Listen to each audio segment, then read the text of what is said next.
खबर खगाटा के digital platform पर आपका स्वागत है। मैं हूं प्रदीप साहू। आज हम बात करते हैं, हमारे साथ चरखी दादरी से ही वरिष्ठ कांग्रेस के नेता हैं, यूथ कांग्रेस में भी इन्होंने कई सालों तक काम किया है। अनिल धनखड़ हमारे साथ हैं, उनसे बातचीत करेंगे। धनखड़ साहब, सबसे पहले खबर खगाटा की तरफ से आपको शुभकामनाएं। क्या कहना चाहेंगे? बहुत बहुत धन्यवाद आपका। जो ये चैनल है बहुत अच्छा कार्य कर रहा है दादरी के इलाके में भी और पूरे प्रदेश में भी। आपको बहुत बहुत शुभकामनाएं इस कार्य के लिए। कि आप यूथ कांग्रेस से आपने शुरुआत की, हरियाणा कांग्रेस में, यूथ कांग्रेस में प्रदेश लेवल पर भी आप रहे, यूथ कांग्रेस के जिला अध्यक्ष भी रहे। आज के दिन यहाँ पर कांग्रेस विधानसभा चुनाव आने वाले हैं, सब पार्टियों के नेता लगातार अपने अपने दावेदारी ठोक रहे हैं। कांग्रेस में आप अपने आप को किस स्थान पर देखते हैं दादरी में? जैसा कि आपने बताया कि मेरा जो आपने इंट्रोडक्शन दिया है कि यूथ कांग्रेस, मैंने 2005 में जब मैं कॉलेज में पढ़ स्कूल से निकला, कॉलेज में एडमिशन लिया, मैंने एनएसयू ज्वाइन की। 2009 में जब राहुल गांधी जी ने एक यूथ कांग्रेस का ट्रांसफॉर्मेशन स्टार्ट किया कि आम आदमी लोगों के जो बच्चे हैं वो राजनीति में कैसे आए, तो इलेक्टेड सिस्टम स्टार्ट किया, तो उसमें मैंने अपना पहला पार्टिसिपेशन लिया। उस टाइम में 2009 में डेलीगेट बना था। और 2012 में मैंने यूथ कांग्रेस का चुनाव लड़ा, मैं वाइस प्रेसिडेंट बना। फिर मैंने पूरे स्टेट लेवल में बेहतर काम किया तो मुझे प्रमोट करके प्रदेश का महासचिव बनाया गया। फिर मैं लोकसभा अध्यक्ष बना। 2016 में मैं सबसे ज़्यादा वोटों का जिला अध्यक्ष बना। और 2021 तक मैं जिलाध्यक्ष के तौर पे काम किया। और हमारे पार्टी में एक ये है कि वैल्यूएशन होती है, भाई कौन काम करता है उसका कितना होता है। तो दो जब तक मैं जिलाध्यक्ष रहा, यूथ कांग्रेस में रहा, मैं प्रदेश में अव्वल नंबर पे रहा कि सबसे अच्छा परफॉर्म किया। मैंने मेंबरशिप की, मैंने बूथ स्तर पे काम किया, मैंने ब्लॉक स्तर पे काम किया, स्टेट में जाने का काम किया, मुझे प्रदेश के कई कोनों में इलेक्शन में जाने का काम किया जहाँ मेरी गिनती अच्छे यूथ कांग्रेस के कार्यकर्ता के तौर पर गिनती हुई। और 2021 से मैं सीनियर कांग्रेस में काम कर रहा हूँ। और कांग्रेस पार्टी ने अब दो अभी चुनाव हुआ है लोकसभा में, 10 में से 5 सीटें आई हैं और हर दादरी जो विधानसभा है वो हम 6,000 के आसपास जीतने का कार्य किया है। तो ये सारे सब लोगों का कोऑर्डिनेशन था। उस कोऑर्डिनेशन में मैं अपने आप को उस सब में कहता हूँ ना, जैसे आज के दिन क्या बात होती है कि जब आप इतने सारे एस्पिरेंट हैं, टिकटार्थी हैं, तो आपका तो कांग्रेस पार्टी के लिए काम कर रहा हूँ, बूथ स्तर से ब्लॉक स्तर से काम कर रहा हूँ, तो पार्टी ने डिसाइड करना है, नेता ने डिसाइड करना है, क्या करना है, जनता ने डिसाइड करना है। क्योंकि कांग्रेस में तो संगठन भी नहीं है ना। संगठन, चलो ये सीनियर कांग्रेस का नहीं है, मैंने तो 10-15 साल यूथ कांग्रेस में काम किया है, तो मैं संगठन की राजनीति समझता हूँ। कुछ पद होना ना होना, दायित्व होना ना होना अलग बात है। अगर मैं कांग्रेस पार्टी का कार्य करता हूँ तो मेरी नैतिक जिम्मेदारी बनती है कि मैं अपना कार्य करूँ। वो तो एक एलोकेशन होती है, भाई आज ये पद इसको दिया, आज उसको दिया, वो समय के साथ होते हैं। लेकिन मैं अपने आप को कांग्रेस का कार्यकर्ता समझ के अपना बूथ स्तर से, दादरी जिले हल्के में 243 बूथ है, मैं हर 243 बूथ पे जाने का कार्य किया है। मैंने बूथ स्तर पे अपने युवा साथी, सीनियर कांग्रेस के साथी, महिलाएं, मेरे शेड्यूल कास्ट के भाई सबको जोड़ने का कार्य किया। तो मैं अपना पार्टी का उस लेवल पे काम कर रहा हूँ कि जब जो 2024 में जब विधानसभा चुनाव हो तो एक पार्टी को इतनी मजबूती मिले, तो जीतने का कार्य कर रहा हूँ, इस स्तर का कम कार्य कर रहा हूँ। क्योंकि 2005 से आप जुड़े हो, करीब 20 साल से पार्टी के आप लगातार इस कांग्रेस पार्टी में डटे रहे, कहीं नहीं। पुराने आप यहाँ पर सबसे पुराने कांग्रेसी माने जाते हैं, क्योंकि आपने ना कोई संगठन बदला, ना कोई झंडा बदला, ना कोई डंडा बदला। तो कहीं ना कहीं ये लगता है आपको भी, आपकी जो 20 साल तक काम किया, उसको लेकर आप दावेदारी पेश करेंगे? बिल्कुल, दावेदारी तो देखो कार्य पे डिपेंड करता है। अभी कुछ दिन पहले राहुल जी ने हरियाणा कांग्रेस के नेताओं की मीटिंग की थी, उसमें सबसे पहला क्राइटेरिया क्या था कि हम सबसे पहले जो टिकट का जो दावेदारी होगी वो वफादारी देखी जाएगी, लॉयल्टी देखी जाएगी, दूसरा होगा जिताऊ। तो वफादारी तो मैं बता रहा हूँ कि हम तो उस पार्टी के साथ 2005 के साथ हैं। कभी वफादारी की परिभाषा क्या होती है? वो परिभाषा ये होती है कि आप पार्टी ने जो आपका डिसीजन लिया, आप उस डिसीजन के साथ हो, आपने डिसीजन को कैसे इम्प्लीमेंट किया, तो वो चीज़ है। ये नहीं कि आज मैं टिकट मांग रहा हूँ और 5 साल पहले मैं अपनी पार्टी के खिलाफ बोल रहा था, तो वो तो मेरी विचारधारा है नहीं, ना मेरी विचारधारा है, ना मेरा नेता जिस नेता के साथ मैं राजनीति कर रहा हूँ, चौधरी भूपेंद्र सिंह हुड्डा जी के साथ है, आदरणीय दीपेंद्र जी के साथ, उन्होंने एक ही चीज़ सिखाई है, पार्टी के लिए काम करो, संगठन के लिए काम करो। जो चीज़ अपना काम है कर्म करना, फल तो पार्टी ने देना, नेता ने देना, अपने और जनता ने देना है। तो मैं 2019 की अगर बात की जाए, तो उस दौरान भी आपने शायद दावेदारी ठोकी थी, क्योंकि किरण चौधरी का कहीं इंटरफेयर हो गया शायद। बिल्कुल उस समय मैं यूथ कांग्रेस जिला अध्यक्ष था, और पार्टी ने भी, यूथ कांग्रेस ने भी और मेरे नेताओं ने भी मेरी दावेदारी को बड़ा अच्छे से देखा, और मेरे को उसका लाइन में कंसिडरेशन में था। लेकिन वो पार्टी का डिसीजन था कि हमारे यहाँ से कैंडिडेट मेजर नरपेंद्र सांगवान को दिया, लेकिन ठीक है, वो पार्टी का डिसीजन नहीं, था। किरण ने तो कहीं काटा चुभवाया होगा। चलो वो तो एक पार्टी का ना, वो चीजें होती है भाई, हर आदमी का देखो, मैं अगर मैं राजनीति कर रहा हूँ तो मेरा, भाई मेरा ये फेवरेबल है, वो क्या पता उनका फेवरेबल कौन था या नहीं था। मैं आपको पहले बता चुका, मैं आदरणीय चौधरी भूपेंद्र सिंह हुड्डा की राजनीति करता हूँ। उस परिवार ने ये सिखाया है कि पार्टी को जितना मजबूत किया जाए, हर उस स्तर पे मैंने काम किया, तो उन्होंने दो, भाई मेजर नरपिंदर सांगवान को मौका मिला तो कोई बात नहीं, पार्टी का डिसीजन था, हम तो उस डिसीजन के साथ भी थे ना, हमने उसकी खिलाफत की, हमने उनका जितनी मदद हो सकती थी वो किया। मेजर नरपेंद्र सांगवान का तो ये है कि वो आते हैं चुनाव में, टिकट लाते हैं और चुनाव लड़ते हैं। क्या इस बार भी ऐसा ही होगा?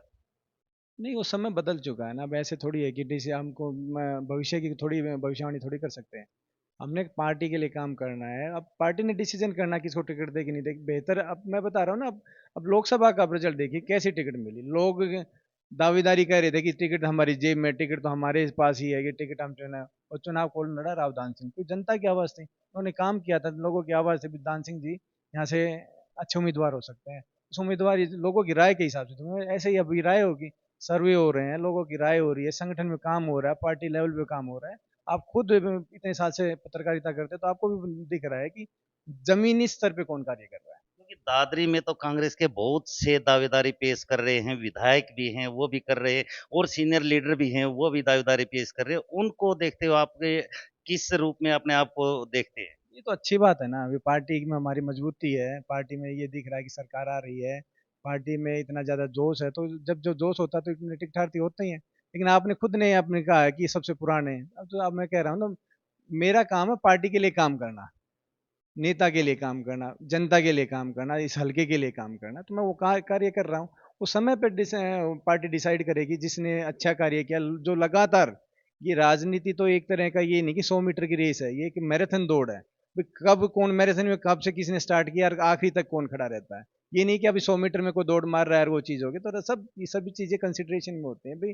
शुरू से लेके जहाँ पार्टी का संघर्ष, जहाँ कोई यहाँ आदमी नहीं था, कौन संघर्ष कर रहा था, कौन बूथ सर पे कर रहा था, कौन धरने दे रहा था, कौन प्रदर्शन कर रहा था, कौन लाठियां खा रहा था, तो वो सब पार्टी के नॉलेज में है, तो ये सब है, ये थोड़ी है कि अब आए और हम, चलो अच्छी बात है, ये हम उसका स्वागत करते हैं, और जितने भी आएंगे हम तो पार्टी का स्वागत करते हैं, कि जितने ज्यादा आएंगे तो पार्टी में मजबूती मिलेगी। क्योंकि सोमवीर सांगवान तो ये कहता है कि दादरी में उसने अच्छा विकास करवाया है, उसके दम पर वो कांग्रेस की टिकट लेंगे। चलो अच्छी बात है, उनका स्वागत करता हूँ कि उन्होंने कांग्रेस पार्टी को समर्थन दिया और हुड्डा साहब में विश्वास किया, तो हुड्डा साहब ने और पार्टी ने डिसाइड करना है, चलो काम किया है तो जनता डिसाइड करेगी, पार्टी डिसाइड करेगी। मैं तो नहीं कह सकता कि किसने, भाई आज मैं उनका ये स्वागत कर सकता हूँ कि उन्होंने आज किसानों की जब बात आई तो किसानों के साथ खड़े मिले, लेकिन आज वो हुड्डा साहब के साथ हैं, वही पार्टी के साथ हैं, तो उनका स्वागत है, और इससे ज्यादा नहीं।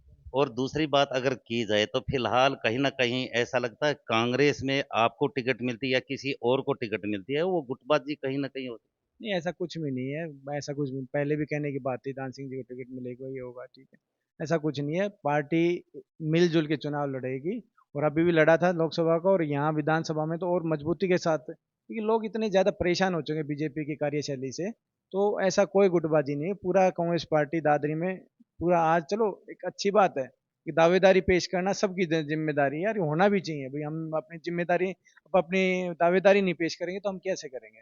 दावेदारी पेश करना अच्छी बात है, लेकिन जब भी किसी एक को भी टिकट मिलेगी, सारे कांग्रेस पार्टी एक परिवार के तहत उसको जिताने का काम करेगी और चुनाव अच्छा लड़ने का करेगी। है। आप जिस तरह कांग्रेस के प्रति दावेदारी कर रहे हैं, ऐसा क्या कारण रहा कि आपने सबसे ज़्यादा भई उस लाइन में आप अपने आप को ऊपर खड़ा देखते हैं कि टिकट आपको ही मिलेगी? देखो, मैंने अब बता रहा हूँ, मैं तो एक ईमानदारी से पार्टी के लिए काम करने का कार्य किया। मैं 2009 में यूथ कांग्रेस में सबसे ज़्यादा मेंबरशिप की, जब भी कोई धरने प्रदर्शन की बात हो, दिल्ली में हो और कुछ हो, कहीं बात हो, दादरी में बात हो, जिले स्तर पर बात हो, मैंने काम किया है। मेंबरशिप की बात हो, प्रदेश कांग्रेस कमेटी का जब मेंबरशिप हुआ तो वो सबसे ज़्यादा कार्य करने का काम किया। और मैं तो वफादारी से और ईमानदारी से पार्टी के लिए काम करता आया हूँ, और एक एक विचारधारा के साथ, देखो कभी भी राजनीति करते हैं ना, अब जैसे आज देखोगे, आज आदमी एक आज इधर है, कल उधर चला जाएगा, लेकिन मैं है कि एक विचारधारा के साथ हूँ, एक पार्टी के साथ हूँ, एक नेता के साथ हूँ, कि भाई मैंने अपनी राजनीति इस विचारधारा के साथ शुरू किए, ना कि मैं अपने विचारधारा के साथ समझौता करता, ना मैं और किसी से समझौता करता। मैं सिर्फ ईमानदारी एक लाइन पे काम कार्य कर रहा हूँ। टिकट मिलना ना मिलना वो तो समय और नेता डिसाइड करेगा, लेकिन मैं ईमानदारी से आज भी पहले भी काम किया, क्योंकि मैं आपको बता रहा हूँ कि मैंने बूथ लेवल पे तक काम किया, ब्लॉक से लेके हर तरीके से भाई मैंने ये कार्य किया कि कितने आदमियों को पार्टी साथ जोड़ा जाए, उन जो आदमियों को जोड़ने के बाद कितना उनको मेन स्ट्रीम में लाने का कार्य करें। तो यही है, मैंने अभी संगठन में आप देखो जितने भी है अच्छे साथियों को पार्टी में लाने का काम करता हूँ, यूथ कांग्रेस में हो, एनएसयूआई में हो, सेवा दल में हो, शेड्यूल कास्ट कांग्रेस में हो, तो सब में मेरा कोशिश है कि जो जिन्होंने अच्छा कार्य किया है उनको आगे आप बढ़ाने का कार्य करें, और वो एक सहयोग मिल रहा है लोगों से, जनता से। दादरी के लोगों से जो चर्चा हुई है, कुछ ऐसे भी आ रहे हैं कि अनिल धनखड़ अगर फोगाट या सांगवान होते तो शायद उनको टिकट मिल सकती थी। देखो मैं बता रहा हूँ, कांग्रेस पार्टी की विचारधारा यही है, ना तो वो कांग्रेस पार्टी की धर्म की राजनीति करती है, ना वो जात की राजनीति, ना वो गोत्र की राजनीति करती है। वो करती है जो ईमानदारी से कार्य करता है, जो सबको साथ लेके काम करता है, तो वो है। तो मैं तो कांग्रेस पार्टी की विचारधारा नहीं है, जिस विचारधारा में ना तो वो, क्योंकि सारे जो है आप बता रहे हो ये चीज ऐसा कुछ भी नहीं है कि भाई अनिल धनखड़ फोगाट होता है, ये होता है। पार्टी लाइन पे काम करती है, ऐसी कोई भी बात नहीं है। कोई ना गोत्र की राजनीति करती कांग्रेस पार्टी, ना मैं गोत्र की राजनीति करता, ना मैं कोई जात की राजनीति करता। मेरी टीम में सारे मेरे भाई जो मेरे को राजनीति करवाने वाले, वो सांगवान भी हैं, फोगाट भी हैं, ब्राह्मण भी है, शेड्यूल कास्ट भी है, हर तरीके, वो मेरा परिवार है। और परिवार के तरीके से हल्के में काम कर रहा हूँ। ये गोत्र की तो कोई राजनीति ना पार्टी ने की है ना करते हैं। तो जन ऐसा कोई, मैं तो सोचता नहीं कि ऐसी कोई बात है। तो आगामी विधानसभा चुनाव में दादरी से किस पार्टी के बीच में कुछ लगता है कि किसके साथ कांग्रेस की टक्कर हो सकती है? अब देखो, अभी तो हरियाणा में दो ही पार्टी हैं, कांग्रेस और बीजेपी। कांग्रेस और बीजेपी का ही चुनाव पूरे प्रदेश में होगा, हर हल्के में ही होगा। ये जो वोट काटू है, जो पार्टी हैं, वो लोग समझ चुके हैं कि भाई ये सिर्फ वोट खराब करने के कार्य है। वो पिछले लोकसभा चुनाव में देख लिया, और आने वाले विधानसभा चुनाव में चुनाव आमने सामने का होगा। बात ये की जाए अनिल धनखड़ को ही टिकट क्यों? क्योंकि सीनियर तो और भी हैं।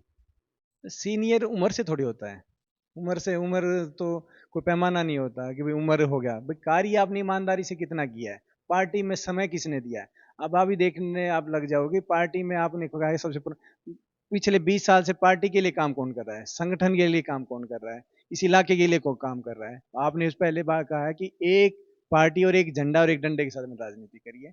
तो ये ईमानदारी और मेरी वफादारी, और जो मैंने मेहनत की है बूथ से लेके प्रदेश के हर कोने में जहाँ भी बात हुई है, मैंने वहाँ अपनी बात, जब भी संघर्ष की बात होगी मैं उसमें मैं अपना योगदान देने का कार्य किया है। तो यही चीज है कि मैंने पार्टी लाइन से हटकर कभी बात नहीं की, और पार्टी लाइन से हटकर कभी मैंने राजनीति नहीं की। राजनीति की है सिर्फ कांग्रेस पार्टी की विचारधारा की, उसकी उसूलों की, और आदरणीय चौधरी भूपेंद्र सिंह हुड्डा ने जो हमारे को सिखाया है कि राजनीति में सबको साथ को जोड़ के लेके चलने का, तो उस पर हम राजनीति कर रहे हैं। धन्यवाद। देखिए, ये हमारे साथ है कांग्रेस के सीनियर जो नेता हैं अनिल धनखड़ हैं, जिनका ये स्पष्ट रूप से कहना है कि पिछले 20 साल से उन्होंने ईमानदारी के साथ सिर्फ पार्टी और झंडे के साथ ही उन्होंने काम किया है, और जो ईमानदारी से यूथ कांग्रेस में किया है और लगातार पार्टी के लिए किया है, उसको लेकर वो कांग्रेस पार्टी से चरखी दादरी से टिकट की दावेदारी कर रहे हैं। इनका ये भी कहना है कि धनखड़ का कोई मतलब नहीं, ना फोगाट से मतलब, ना सांगवान से। ईमानदारी से काम किया, उसी आधार पर ही वो टिकट की दावेदारी ठोक रहे हैं। ये तो अब पार्टी हाईकमान ही फैसला करेगा कि किसको यहाँ चरखी दादरी से टिकट दी जाती है और कौन यहाँ से जीत कर निकलता है। देखते रहिए आप खबर खगाटा। धन्यवाद।